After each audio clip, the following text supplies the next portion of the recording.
Selamat pagi pemirsa, apa kabar Anda pagi ini? Senang sekali saya David Plaikol. Bisa kembali menjumpai Anda di obrolan pagi sambil menikmati sarapan pagi untuk Anda pemirsa. Tetap berpikir positif, jangan lupa untuk menjaga kesehatan. Karena tema pagi ini pemirsa kita akan ngobrol tentang pencegahan demam berdarah di Kelurahan Sikumana. Nah, ini kita mau tahu di seputaran Kelurahan Sikumana ini tentang pencegahan demam berdarah seperti apa. Sebelumnya saya sapa untuk Anda pemirsa, selamat pagi, selamat menjalankan aktivitas pagi Anda. Sekali lagi jangan terkecoh dengan cuaca di luar sana yang hujan, tetapi tetap semangat pagi ya di dalam menjalankan aktivitas pagi Anda. Jangan lupa sekali lagi untuk sarapan pagi.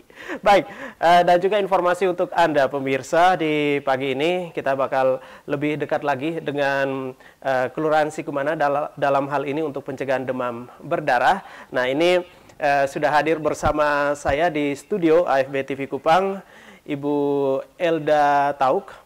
Ya, ini perawat di Puskesmas Sikumana. Nah, ini kalau yang sering ke Puskesmas Sikumana kayaknya sudah tidak asing lagi dengan wajah yang satu ini. Baik, Ibu Elda, ini berkaitan dengan pencegahan demam berdarah di Kelurahan Sikumana. Nah, sebelum kita masuk ke topik pagi ini, nah ini provisiat juga ya kepada Puskesmas Sikumana ini akreditasi ya. Nah, ini jadi tingkatannya sudah naik lagi. Iya. Dan juga kayaknya nanti berikutnya lagi ini gedung barunya juga mau dipakai. Digunakan ya. Ini untuk menunjang pelayanan tentunya kepada masyarakat. Nah, ini bertepatan juga sekarang lagi musim penghujan. Ibu Elda, bagaimana? Apa kabar Puskesmas Sikumana? Iya. Baik, selamat pagi para pemirsa di rumah. Ya, seperti yang disampaikan Bung Davi tadi, walaupun cuaca di luar mungkin mendung atau hujan, tapi kita tetap bersemangat ya.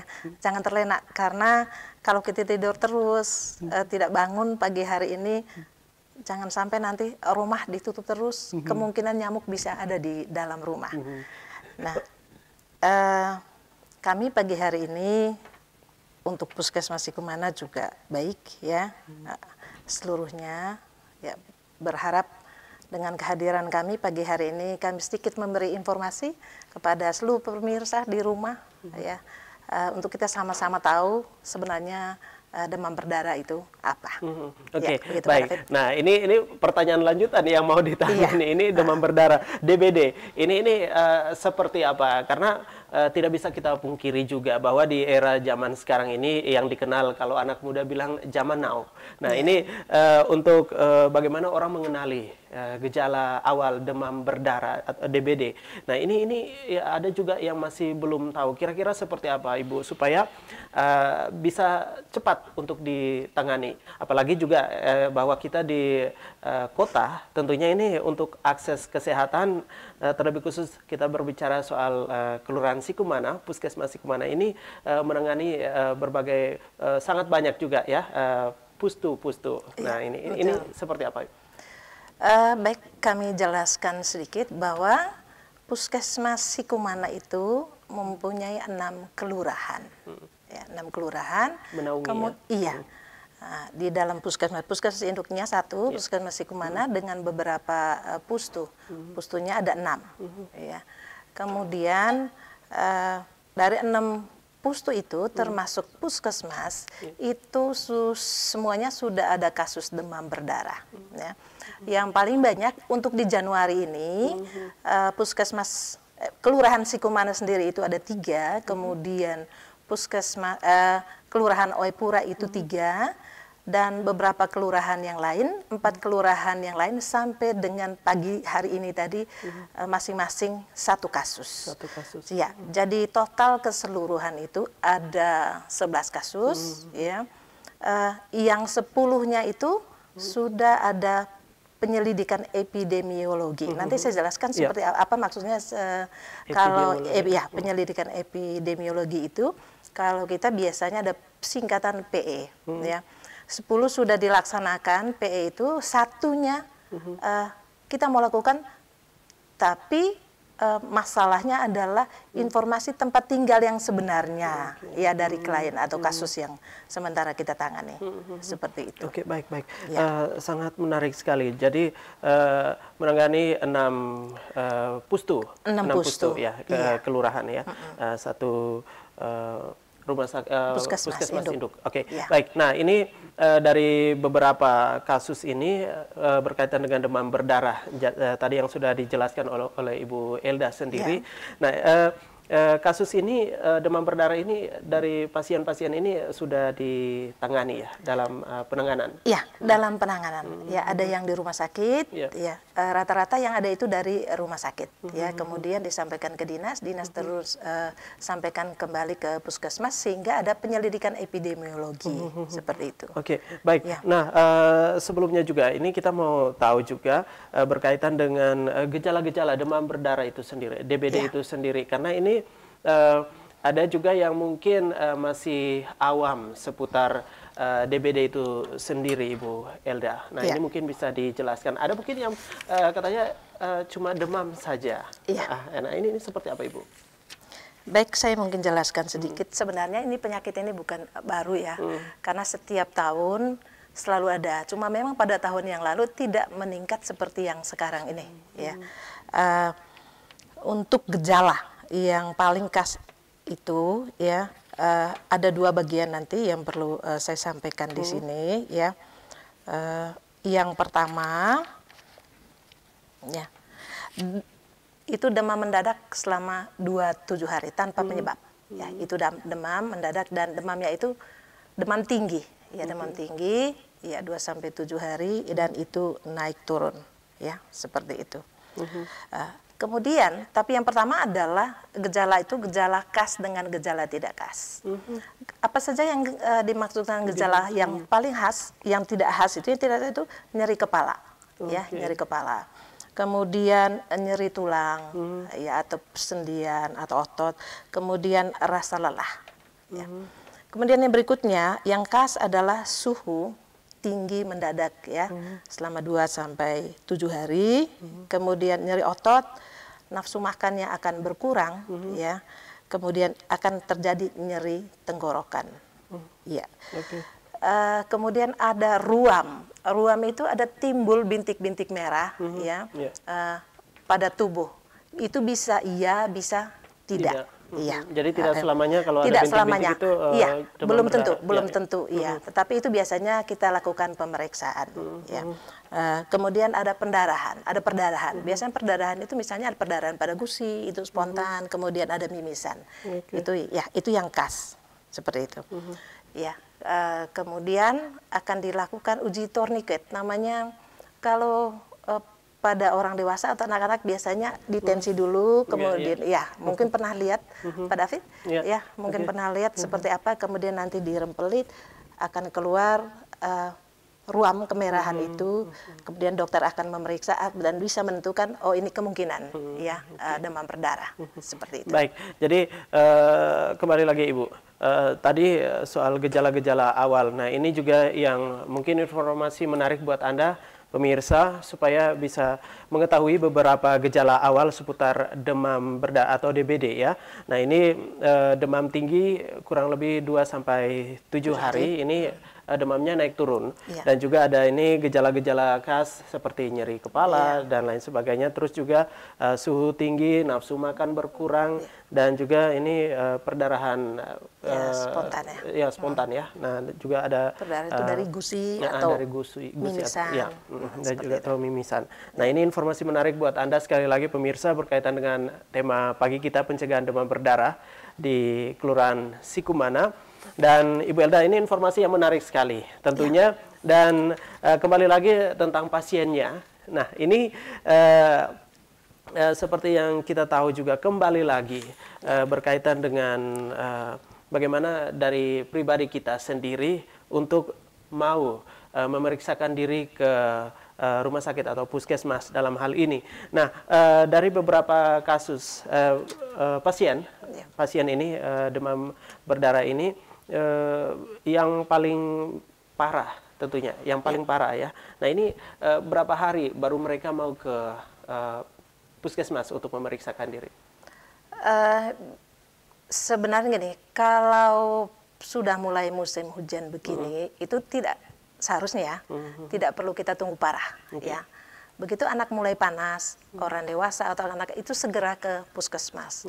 Bahwa nanti dia demam berdarah atau tidak itu yang berikutnya, urusan yang kemudian. Nanti, Tapi paling tidak kita sudah mengetahui, ya, apakah saya memang ada gejala atau tanda, ya, masuk ke DBD atau tidak, seperti itu. Kemudian kehadiran mereka memang masyarakat kita sudah cukup pintar, ya. Begitu anak mulai panas, ya, terlebih pada musim begini, itu mereka sudah biasanya cepat ke puskesmas, ya. Malah sudah pintar, minta kelambu, minta abate, artinya luar biasa. Ya, baik. Nah ini dan juga tentunya bagaimana juga supaya kita juga bisa mencegah di rumah berkaitan dengan nyamuk-nyamuk supaya ini nyamuk-nyamuk nakal tidak berkembang biak di rumah. Nah ini mungkin juga keluh kesah dari ibu-ibu mungkin ya soal cucian. Nah ini jadi ceritanya kalau hujan pakaiannya tentunya kita tidak bisa menjemurnya di luar, ya di area terbuka, tetapi di dalam, di tempat yang teduh di bawah naungan rumah. Nah ini seperti apa Ibu? Mungkin bisa dijelaskan juga. Jadi bukan cuma pakaian yang dicuci, tapi juga mungkin pakaian yang sudah ini ya, sudah kering mungkin. Iya, baik. Sebelum sampai ke situ, ada beberapa hal dulu yang perlu saya sampaikan. Bagaimana sebenarnya penanganannya, ya. Penanganan untuk mencegah terjadinya DBD ini. Ya. Yang pertama ada istilah, kalau istilah ini ada 3M, itu sudah lama, ya. Sebenarnya sudah didengungkan dari tahun ke tahun yang 3M. Kemudian beberapa tahun kemudian yang terakhir ini ada tambahan, ada 3M+. 3M+. Nah, M+ itu apa? Saya bicara dulu mungkin dari 3M. Ya, yang pertama, 3M yang pertama adalah menguras tempat penampungan air. Penampungan air itu apa? Bak kamar mandi, ya. Kemudian drum-drum yang selama ini mungkin diisi air. Ini kita susah air, Mama. Jadi mungkin ditampung terus ya, tidak dikuras. Ya, nah itu dia. Nanti kita akan bicarakan mengapa harus dikuras, terutama pada musim-musim seperti ini. Karena sebenarnya DBD ini bisa juga terjadi pada musim kering, ya. Terutama pada tempat penampungan air yang memang tidak dikuras. Seperti itu tadi kita, ini Kupang ini kan daerah susah air. Mau tidak mau untuk menghemat ya kita tampung. Tapi risiko lain adalah kita tidak pernah berpikir bahwa akibatnya nanti bisa terjadi. Itu yang pertama ya, menguras tempat penampungan air. Paling kurang itu seminggu sekali. Itu untuk bak kamar mandi. Kemudian yang di luar itu kayak ada drum. Kita kemudian sering menggunakan drum tuh drum minyak tanah, ya, drum aspal, seperti itu harus dikuras. Kemudian kalau sudah seperti itu, bak kamar mandi terang pasti tidak ditutup, kan kita menggunakan airnya. Tapi kalau drum-drum kayak gitu, kalau ada tutupan, ini kan harus ada inisiatif nih untuk menutup. Bagaimana caranya menutup, harus ada tutupan, ya seperti itu. Kalau kita sebentar nih, kita tidak menggunakan abate misalnya, beda ceritanya kalau kita menggunakan abate, ya. Kemudian mengubur atau menyingkirkan semua benda-benda yang bisa menampung air. Apa saja? Ada misalnya ada kaleng-kaleng, kaleng-kaleng bekas habis kita minum teng buang, ya seperti itu. Kemudian berikutnya ban sepeda kah, ban motor kah kita buang di emperan rumah yang bisa menampung air. Nah, di situ nyamuk biasanya hidup ya. Jadi tempat untuk menampung air seperti yang tadi, kaleng-kaleng bekas dan juga ban-ban, lalu dibuang terus. Nanti kalau di saat musim penghujan airnya meluap, ya banjir lagi. Sampah ya. Ya, ada masalah yang berkaitan lagi dengan sampah ya, Kota Kupang. Iya. Saya tidak berbicara sampai situ dulu. Saya tidak berbicara sampah, tapi memang ini tugas kita bersama untuk berusaha. Tapi saya lanjutkan dulu tentang 3M ya, yang tadi pencegahan. Sekarang saya masuk ke 3M+. Ya. 3M+ itu apa? Itu membubuhkan abate pada bak mandi misalnya, ya. Kemudian tadi pada drum-drum air yang terbuka, ya. Apakah drum airnya abate, drum air dari aspal atau drum air minyak tanah seperti itu ya. Kemudian memelihara ikan, ya memelihara ikan predator. Ternyata setelah diteliti ikan lele itu tidak makan nyamuk, tidak ya. Ada ikan nila, gunakan ikan nila itu yang bisa, itu predator ya bisa, seperti itu. Oke, baik. Dan juga tentang baik, saya lanjutkan saja dulu. Kemudian kalau kita mengusir nyamuk ya salah satunya dengan menggunakan obat nyamuk. Apakah dibakar atau yang menggunakan listrik itu bisa digunakan. Kemudian kalau mau mencegah gigitannya kita menggunakan kelambu, ya kelambu. Kemudian pakaian, ya pakaian menggunakan pakaian yang tertutup. Ini kan kebetulan lagi musim hujan, jangan sampai pakaian terbuka, ya seperti itu. Masuk angin berarti. Masuk angin, bisa jadi. Kemudian semprotkan ruangan dengan baygon, ya seperti itu. Baik. Ya. Nah ini hal-hal yang perlu juga kita lakukan di rumah.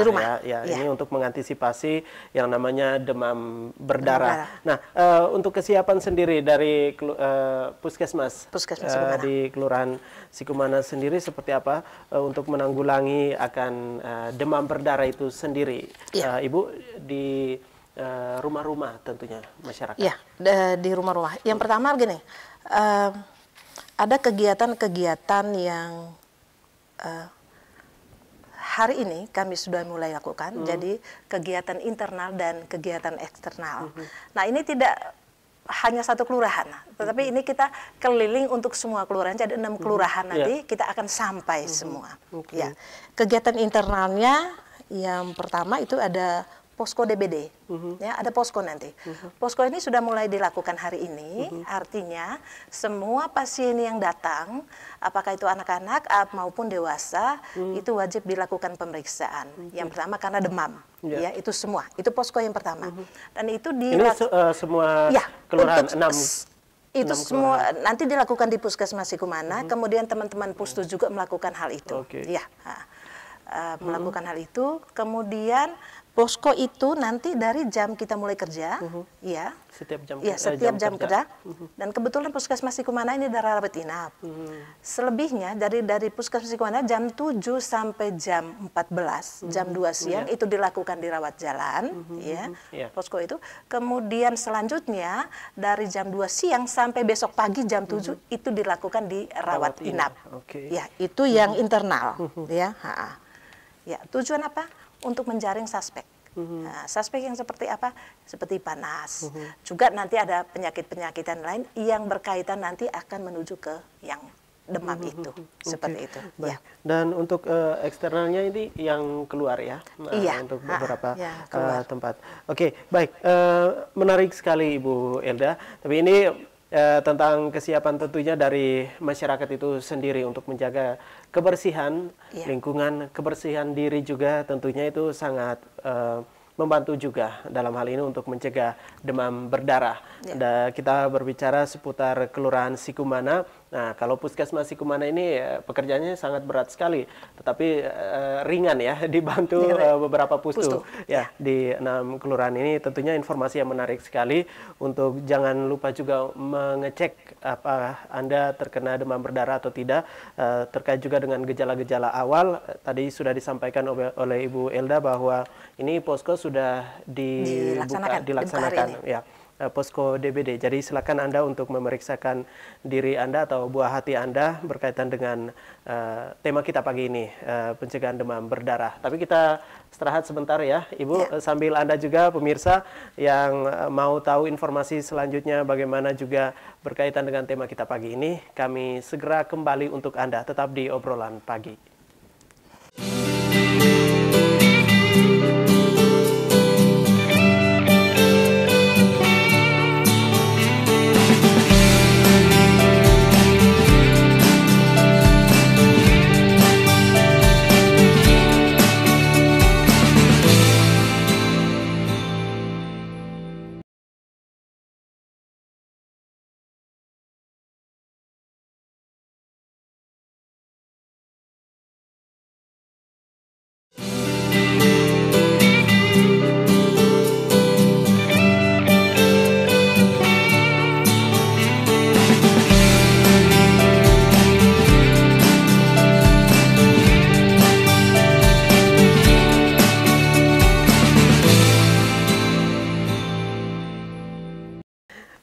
Kita kembali lagi di obrolan pagi pencegahan demam berdarah di Kelurahan Sikumana. Masih bersama dengan Ibu Elda Tauk, perawat di Puskesmas Kelurahan Sikumana. Pemirsa, ini sudah disampaikan beberapa hal berkaitan juga dengan bagaimana cara untuk mencegah dan juga ini kegiatan aktivitas dari teman-teman di Puskesmas Sikumana sendiri. Dalam hal ini juga menaungi beberapa pustu, 6 kelurahan. Ya. Dan juga tentu informasi menarik buat Anda juga kegiatan-kegiatan yang dilakukan dalam hal ini untuk menjaga kesehatan kita. Yang salah satunya yang sudah dilakukan yaitu berkaitan dengan pemeriksaan secara dini. Nah, ini yang dilakukan posko DBD, dibuat posko DBD di pustu-pustu untuk lebih dekat lagi dengan masyarakat supaya tidak semuanya harus ke Puskesmas Sikumana. Baik, nah ini kegiatan internal tadi ya, Ibu Elda, dan juga kegiatan eksternal ini yang dilakukan seperti apa, mungkin bisa digambarkan? Iya, baik. Saya mau tambahkan saja dulu untuk kegiatan internalnya itu, untuk pustu-pustu itu selama jam kerja dari jam 7 sampai jam 2 siang, jam 14. Selanjutnya itu diarahkan ke Puskesmas rawat inap. Kebetulan Puskesmas Sikumana ini punya rawat inap, ya. Jadi jam 14 sampai jam esoknya sampai jam 7 pagi. Nah, baik. Selain kegiatan internal, apa yang sudah dilakukan oleh Puskesmas, ya, sebenarnya kegiatan ini bukan hanya untuk satu kelurahan, tetapi untuk 6 kelurahan. Kebetulan hanya satu di Puskesmas induknya satu, ya Puskesmas Sikumana. Ya. Kemudian kegiatan eksternalnya apa yang mau kami lakukan? Yang pertama pasti kerjasama dengan lintas sektor. Ya, itu penting, ya, kita kerjasama. Kemudian pada tanggal 25 Januari, tanggal 19 hari Jumat, 2 hari lagi, ya, bekerja kampus-kampus kesehatan, ya, mereka akan menerjunkan mahasiswanya untuk abatesasi. Artinya kita turun dari rumah ke rumah untuk pembagian abate, ya, seperti itu, pembagian abate massal.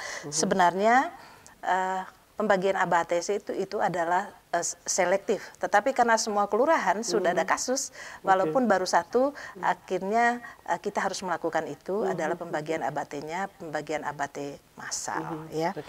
Lebih cepat lagi. Iya, biar lebih cepat.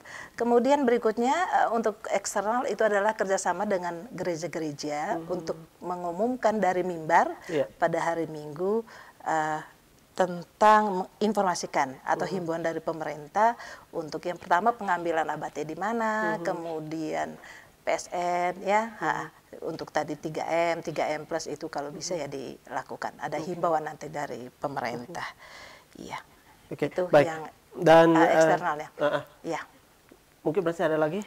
Berkaitan tadi, tadi Pak David.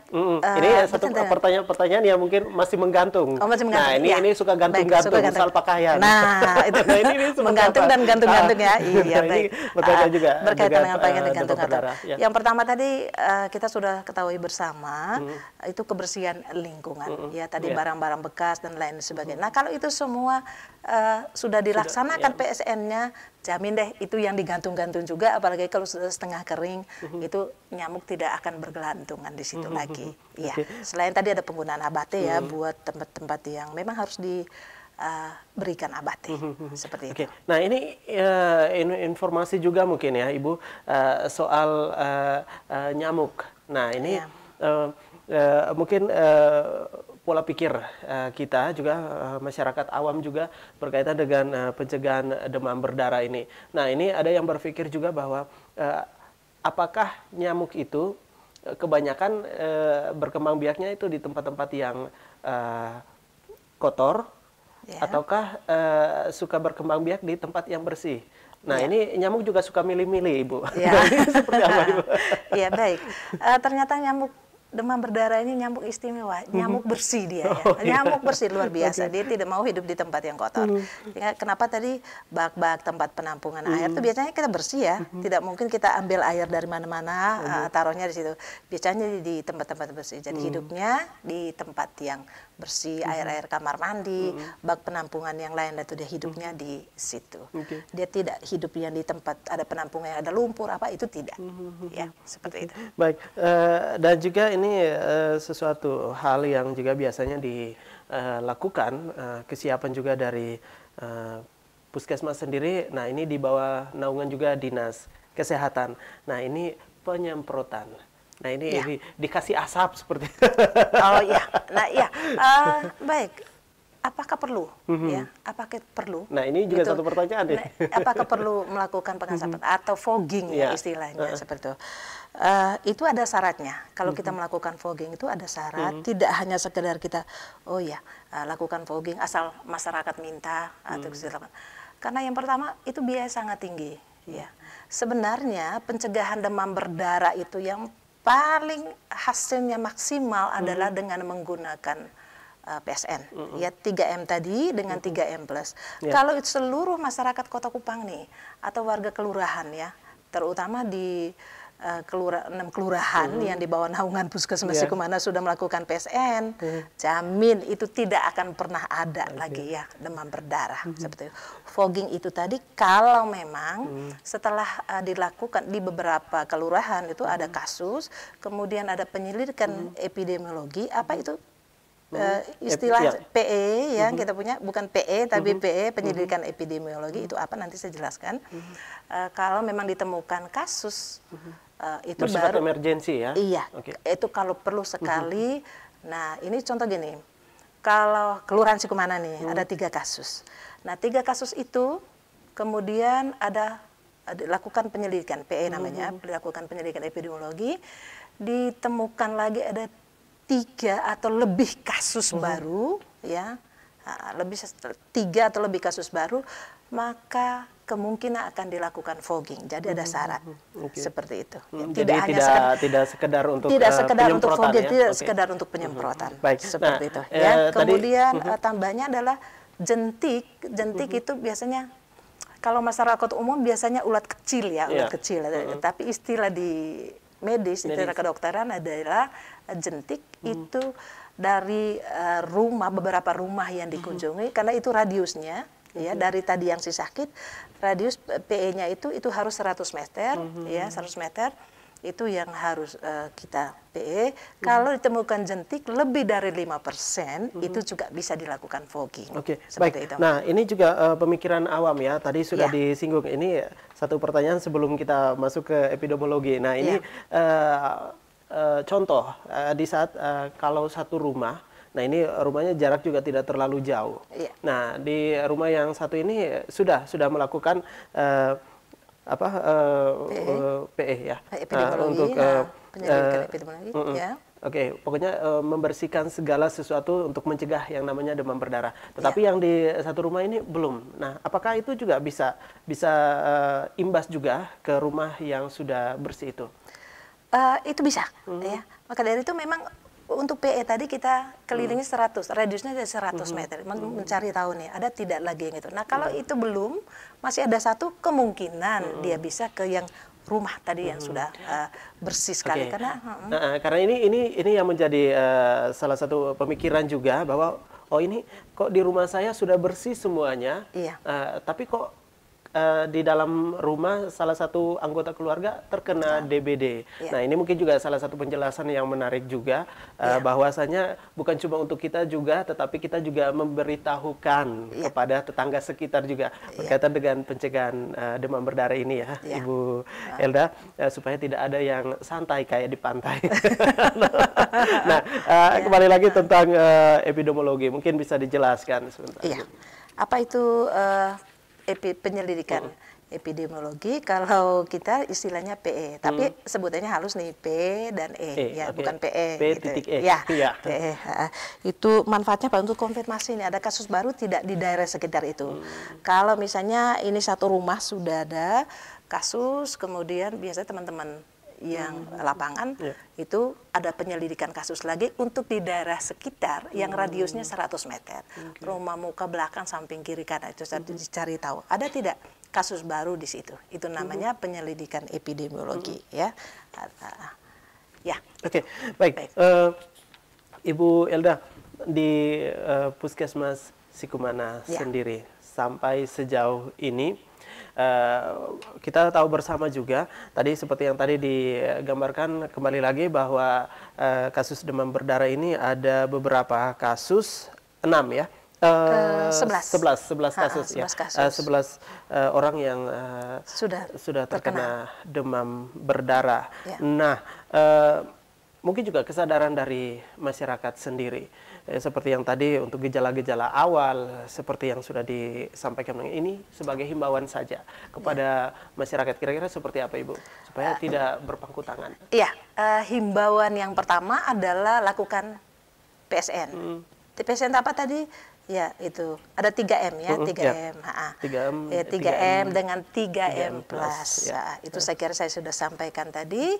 Kemudian 3M plusnya adalah mengambil bubuk abate di puskesmas.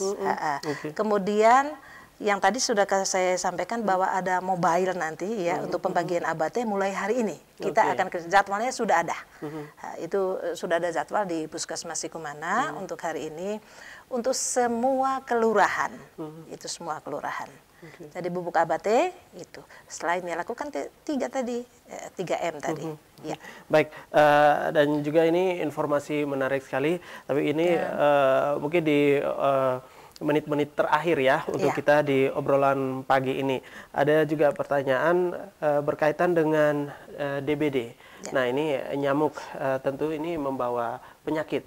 Nah, ini kaitan juga penyakit-penyakit apa yang berkaitan dengan DBD. Nah, ini dari satu orang ke orang yang lain. Nah, ini yang mungkin berkaitan juga salah satu mungkin apakah ini juga terkena HIV/AIDS atau seperti apa ini? Iya, baik. Saya mau sampaikan tadi yang pertama kita topiknya tadi fokusnya kita adalah di DBD. Ya, kalau demam berdarah ya tidak ada kaitannya dengan HIV. Virus beda. Ya, virus demam berdarah dengan virus HIV itu berbeda. Iya. Ya, ini yang mungkin pola pikir dari kita semua masyarakat juga harus lebih cerah lagi berkaitan dengan DBD. Dan yang paling terakhir, nah ini pertanyaan yang tadi sudah saya lontarkan, dan Ibu Elda ini juga selain tentunya untuk merawat pasien, lebih spesifik lagi juga berkaitan dengan bagaimana untuk merawat pasien ya, untuk mengetahui secara dini pemeriksaan dari HIV/AIDS itu sendiri. Nah, ini mungkin bisa diberikan informasi seputar kelurahan Sikumana, Ibu. Baik, terima kasih sudah diberi kesempatan. Saya mau fokus saja dulu yang pertama khusus untuk DBD. Yang pertama, kalau sudah panas jangan tunggu di rumah ya. Jangan tunggu di rumah, segera datang ke puskesmas. Kalau panas itu mendidih ya, Ibu. Air panas. Ya, air panas ya. Kalau sudah panas, rasa panas, anak-anak atau orang dewasa segera puskesmas ya. Kalau bisa di rumah, penanganannya adalah minum air, minum cairan lebih banyak dari biasanya, lebih sering ya. Usahakan tetap makan. Kemudian kalau menggunakan obat turun panas, tentu harus tahu nih dosisnya berapa, buat anak-anak berapa, buat orang dewasa. Jangan coba-coba jangan coba-coba dan esok harinya segera datang ke puskesmas. Saya pikir rumah sakit kita juga cukup banyak dalam bulan-bulan seperti ini. Jangan tunggu di rumah atau jangan sampai nanti lagi tumbuh gigi nih, lagi tumbuh gigi dia panas. Jangan berpikir begitu. Iya, untuk sementara, untuk saat-saat bulan-bulan seperti ini, kan nanti sampai di Februari. Berharap ya hanya di Januari stop, udah selesai. Seperti itu. Baik, saya bicara lagi sedikit tambahan adalah Puskesmas Sikumana menangani penyakit TBC HIV. Berbicara tentang HIV, berbicara tentang TB atau TBC itu selalu ada kaitan. Mereka ternyata sepupu. Iya, sepupu dekat sekali. Jadi kalau ada yang bermasalah dengan kesehatan, TB atau merasa berperilaku ada sesuatu dengan perilaku berkaitan dengan HIV, segera datang ke puskesmas. Sikumana bisa melakukan pemeriksaan itu. Baik. Nah, ini informasi tambahan juga ya, supaya masyarakat juga tidak jauh-jauh mau kemana untuk pemeriksaan secara dini. Dan kembali lagi berkaitan juga dengan demam berdarah. Nah, ini di Kelurahan Sikumana sendiri. Dan yang paling terakhir dari obrolan pagi kita, Ibu Elda, karena saya yakin masih banyak lagi, tapi mungkin di lain kesempatan kita akan berjumpa lagi ya. Nah, ini yang paling terakhir dari Puskesmas Kelurahan Sikumana sendiri. Nah ini dari akreditasinya sudah sangat mantap sekali, apalagi mau masuk gedung yang barunya lagi. Ya ini informasi saja, silakan Ibu. Baik, setelah kita dinilai ternyata kita mendapat nilai yang kami rasa itu luar biasa. Itu kami bukan bekerja sendiri, ya, tetapi bagaimana setiap elemen mendukung kami, ya, masyarakat, tokoh masyarakat, dan semua orang yang ikut terlibat di dalam kegiatan kami selama mulai dari Puskesmas berdiri sampai dengan mendapat nilai yang luar biasa, ya. Itu karena kita ada kerjasama. Terus terang kami tidak bisa sendiri, tidak bisa bekerja tanpa dukungan dari semua pihak. Jadi terima kasih banyak untuk kebersamaan. Berharap juga nanti nilai kita jangan sampai di sini. Ya, kita kalau akreditasi itu kita nilainya B, harapannya adalah berikutnya, berharap seperti itu. Tetapi tetap kami mohon dukungan, ya, bantuan dari semua elemen, lintas sektor, lintas tokoh-tokoh masyarakat, tokoh agama, semualah, ya, yang mau bekerja sama dengan Puskesmas. Dan memang kita sangat berharap bagaimana bantuan dari seluruh elemen itu. Oke, baik. Terima kasih Bu Elda Tauk sudah memberikan informasi dan juga sukses untuk teman-teman di Puskesmas Sikumana. Selamat berjuang untuk melayani pasien setiap hari. Dan ini informasi menarik sekali untuk kita semua, dan sudah disampaikan bahwa kita harus menjaga kesehatan kita, dalam hal ini berkaitan dengan tema kita untuk mencegah yang namanya DBD, mulai dari dalam rumah dan juga lingkungan sekitar kita, dan juga harus mengetahui gejala awal dari DBD itu sendiri. Dan dikala kalau memang ini perlu, dan jangan menunggu lebih lama lagi, langsung menuju ke pusat kesehatan, ya, yang ada di sekitar kita, karena ini memang jangkauannya sangat dekat sekali. Baik, sekali lagi terima kasih Bu Elda Tauk sudah memberikan informasi dan sudah meluangkan waktu untuk hadir di studio AFB TV Kupang, dan juga untuk Anda pemirsa yang sudah menyaksikan obrolan pagi kali ini. Kita sudah mengenal lebih dekat lagi dengan Puskesmas Kelurahan Sikumana dan juga apa saja yang sudah dilakukan dan berkaitan dengan tema kita, pencegahan demam berdarah di Kelurahan Sikumana. Semoga bermanfaat untuk kita semua. Kita jumpa lagi di lain waktu, lain kesempatan dengan tema obrolan yang berbeda. Saya David Plaikol, sampai jumpa.